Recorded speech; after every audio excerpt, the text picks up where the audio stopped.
और वहीं महाराष्ट्र में भी कोरोना वायरस से सबसे ज्यादा तबाहकारियां हम शुरू से ही देख रहे हैं। सिर्फ 24 घंटों की अगर बात करें तो 24 घंटे में 522 अफराद कोरोना से मुतासिर हो चुके हैं। इलाज के दौरान 27 लोगों की मौत वाक़ई हो चुकी है। रियासत में मुतासिरीन की तादाद 8,590 है। ये मामले रोज बरोज बढ़ते जा रहे हैं।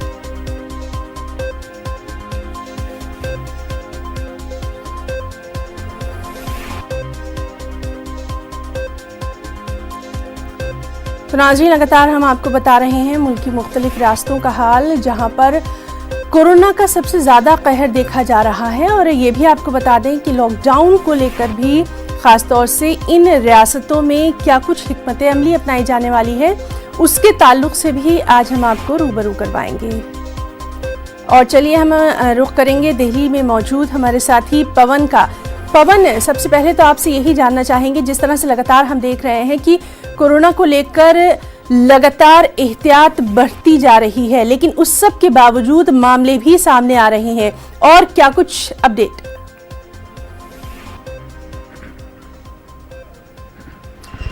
देखिए ना, आपको आज तक का अगर आंकड़ा बताऊं तो जो अभी जो सुबह जो हेल्थ मिनिस्ट्री के द्वारा जो आंकड़े जारी हुए हैं उसमें 29,400 से ज़्यादा कोरोना पॉजिटिव मामलों की संख्या अब तक हो गई है। मतलब तकरीबन वो फिर से 1400 के आसपास की जो पिछले 24 घंटे की अगर रिकॉर्ड की बात करें तो 1400 से ज़्यादा मामले फिर से आज दर्ज हुए हैं। दिल्ली की अगर बात करें तो 3100 से ज़्यादा मामले हो गए हैं। कल 190 मामले सामने आए थे, तो ऐसे करके टोटल दिल्ली में 3100 से ज़्यादा मामले हो गए हैं।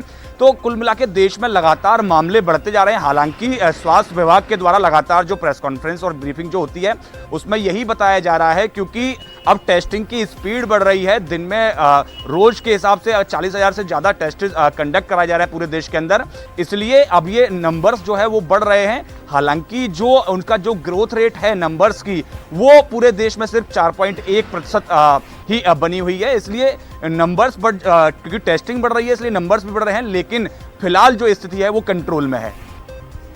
और पवन, इस सब के बीच में आपसे ये भी जानना चाहेंगे, कल जिस तरह से हमने देखा था कि पीएम ने साफ तौर पर यह कहा था कि लोगों को घबराने की जरूरत नहीं है, और जो आर्थिक मुद्दों की अगर बात करें, अगर इकोनॉमी की बात करें, तो उसके लिए भी उन्होंने काफी पॉजिटिव बातें कही थी। इन तमाम चीजों को लेकर सिर्फ और सिर्फ सबसे ज्यादा अगर जरूरी है तो एहतियात, प्रिकॉशन।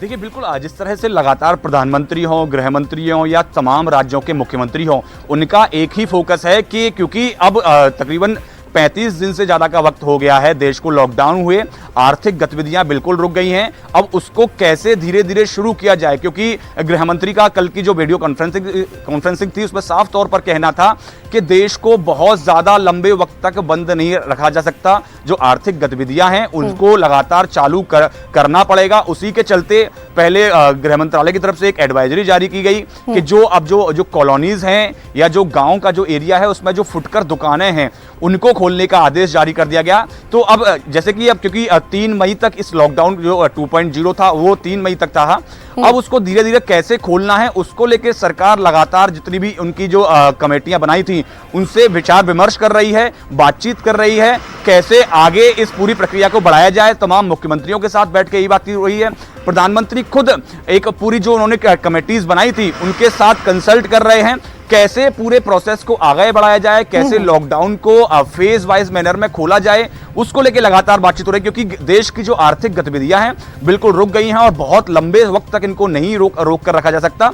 इसलिए क्योंकि दिल्ली में भी कल से जो दिल्ली सरकार ने ये अलाउ कर दिया है कि जो चाहे वो छोटी छोटी दुकानें हो या जो मैकेनिक्स हो, चाहे वो प्लम्बर हो या एसी रेफ्रिजरेटर ठीक करने वाले हों, उनको अब परमिशन दे दी है कि वो जा सकते हैं, अपना काम कर सकते हैं। तो अब देखा जाए तो धीरे धीरे करके जो स्थिति है उसको धीरे धीरे जिंदगी पटरी पर लौट रही है। लेकिन इस सब के बीच सबसे जरूरी है कि जो तमाम गाइडलाइंस जारी की गई हैं उन पर अमल किया जाए। पवन, बहुत बहुत शुक्रिया आपका तमाम तर तफसीली जानकारी के लिए। और नाज़रीन, महाराष्ट्र की अगर बात करें तो कोरोना वायरस से सबसे ज्यादा तबाहकारियां हम महाराष्ट्र में ही देख रहे हैं। सिर्फ 24 घंटे में 522 अफराद कोरोना से मुतासिर हो चुके हैं, जबकि इलाज के दौरान 27 लोगों की मौत हो चुकी है। और चलिए सीधे रुख करेंगे हमारे साथी अमित राय का।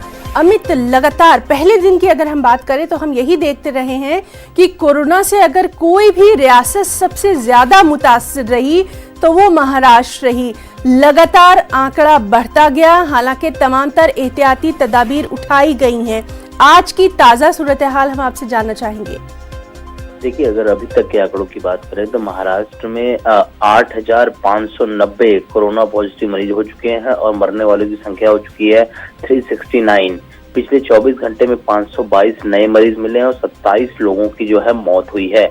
अब तक पूरे राज्य में 1,21,562 लोगों का जो है टेस्ट किया गया है और राज्य में 1,45,677 लोगों को होम क्वारंटाइन में रखा गया और 9,399 लोगों को इंस्टीट्यूशनल क्वारंटाइन में रखा गया है।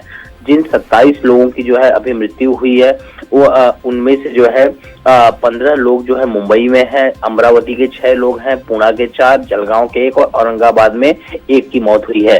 तो लगातार आंकड़े जो है। जी अमित, तो नाजरीन हम बात कर रहे थे हमारे साथी अमित राय से, जिनका यही कहना था कि महाराष्ट्र में अभी भी कोरोना का कहर जो है वो जारी है। लगातार वहां पर जो तबाहकारियां हैं वो देखी जा रही हैं। चलिए एक बार फिर से बात करने की कोशिश करते हैं। अमित, हम आपसे ये भी जानना चाहेंगे, जिस तरह से हम देख रहे हैं कि सीएम जो है खुद तमाम सूरत हाल पर नजर रखे हुए हैं और लगातार वज़ीर आज़म यानी पीएम के साथ भी उनकी इस सिलसिले में बातचीत जारी है। देखिए, निश्चित तौर पर सीएम उद्धव ठाकरे ने जनता से संवाद जब किया, उन्होंने साफ तौर पे कहा कि हर सुविधा जो है लोगों तक मुहैया कराई जा रही है, लेकिन जिस तरह से उन्होंने पर प्रांतियों का मुद्दा उठाया कि जो दूसरे राज्यों के मजदूर यहाँ रह रहे हैं, जो उन्हें भेजने की सुविधा जो है वो की जाएगी, लेकिन अभी ट्रेन शुरू नहीं की जाएगी क्योंकि ट्रेन शुरू करने से हालात जो है और भी बद से बदतर हो सकते हैं। और जिस तरह से आंकड़े लगातार बढ़ रहे हैं और निश्चित तौर पर चिंता का विषय है। वहीं अगर धारावी की बात करें, जो एशिया की सबसे बड़ी झोपड़पट्टी है, वहां पर भी लगातार आंकड़े बढ़ रहे हैं। अब आंकड़ा बढ़ के हो चुका है 288। पिछले 24 घंटे में जो है 13 नए केसेस आए और 14 लोगों की मृत्यु हुई है वहां पर। तो कंटेनमेंट जोन जो है वो भी लगातार बढ़ रहे हैं। तो चिंता का विषय सरकार के लिए, सरकार इसको रोकने के लिए जो है पुरजोर कोशिश में लगी पड़ी है। प्लाज्मा थेरेपी भी शुरू कर दी गई है यहाँ पे मुंबई में। तो कुल मिलाकर देखें तो लगातार एहतियातन लोगों को अमल में लाने की बात की जा रही है कि लोग एहतियात बरतें, सरकार के नियमों का पालन करें। लेकिन जिस तरह से आंकड़े बढ़ रहे हैं कि आंकड़े आज जो है वो बढ़ के जो है 8,500 के ऊपर हो चुके हैं यहाँ पर और 369 लोगों की जो है मौत हो चुकी है। तो निश्चित तौर पे जो है महाराष्ट्र जो है एक चिंता का विषय बना हुआ है। महाराष्ट्र में सबसे ज्यादा कोरोना की तबाहकारियां देखी जा रही हैं, हालांकि सबके बीच में लगातार वहां पर एहतियात भी बढ़ती जा रही है। अमित, बहुत बहुत शुक्रिया अदा करना चाहेंगे आपका तमाम